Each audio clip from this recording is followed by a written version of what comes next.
Good morning friends, সবাই কেমন আছো? আজকে ব্লগটা শুরু করছি সকালবেলা থেকেই। তো আজকে বাবা মাকে নিয়ে যাব বৈদেহী হসপিটালে।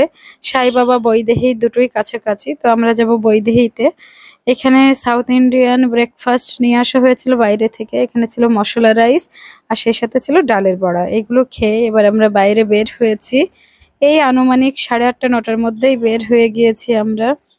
তো এখন যাচ্ছি বৈদেহীর হসপিটালে। তো আমরা যে জায়গাটায় থাকি ওই জায়গা থেকে সাই বাবা আশ্রম, এটা কিন্তু 2 কিলোমিটারের মধ্যে। তো চলো তোমাদের সাথে দেখাচ্ছি। এই যে দেখতেই পাচ্ছ, লেফট সাইডে যে মন্দির মতো একটু চূড়া দেখা যাচ্ছে, ওই চূড়ার ওইটাই হলো সাই বাবা আশ্রম।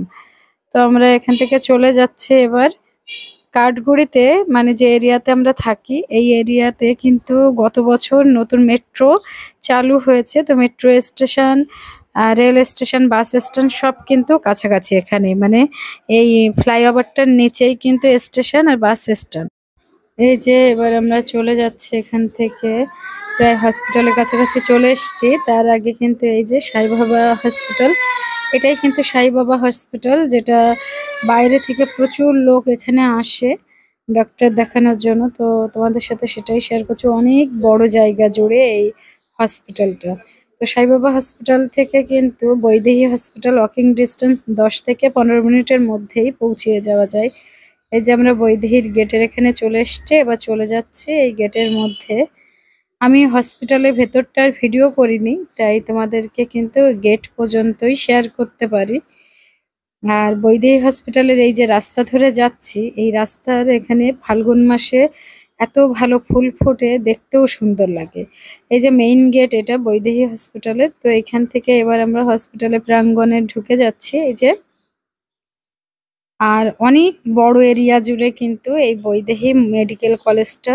তো এখানে ক্লাস নেওয়ার জন্য আলাদা জায়গা, রোগীদের থাকার জন্য আলাদা জায়গা, এরকম ভাবে প্রচুর এরিয়া জুড়ে কিন্তু বৈদেহী হসপিটাল তৈরি হয়েছে।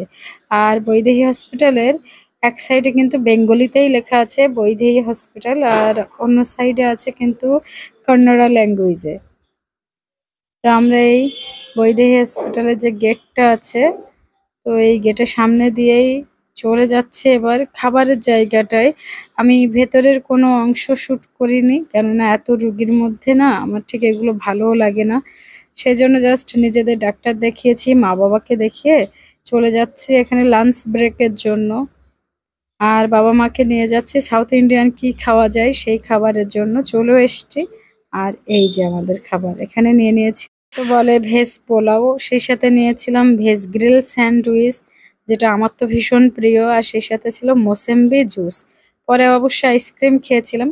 খাওয়া শেষ হলে আবারও ডাক্তারের কাছে যা কাজ ছিল আমরা সেগুলো করে টেস্ট করে কিন্তু বাড়ির উদ্দেশ্যে বের হয়ে এসছি।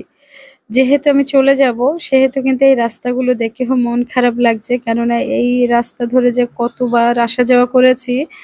কেননা শহরের দিকে যেতে গেলে এই রাস্তা ধরেই যাওয়া লাগে। শহর বলতে আমি বোঝাচ্ছি যে আমরা যে এরিয়া থাকি এখান থেকে মেইন সিটি, সেটা অনেকটাই দূর। এটা ছিল পরের দিনের সকালবেলার ভিডিও।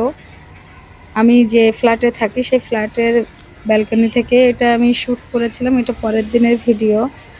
এই গাছগুলো আমার সাথে হয়তো থাকবে, কিন্তু এই জায়গায় এইভাবে থাকাগুলো আমি খুব মিস করব। আর অবশ্যই যাওয়ার আগে আমি আমার বন্ধু বান্ধবকে দিয়েও যাব। এই যে পরের দিনে সকালে ব্রেকফাস্ট মেনু যেটা ছিল, এটা ছিল পোহা, মানে চিড়ের পোলাও করে নিয়েছিলাম আমি। তো এটা ছিল আজকে সকালে। এরপর আমরা সন্ধ্যাবেলায় ন্যাড়া পোড়া ছিল, তো সেইখানে গিয়েছিলাম, মানে এই সোসাইটির নিচে।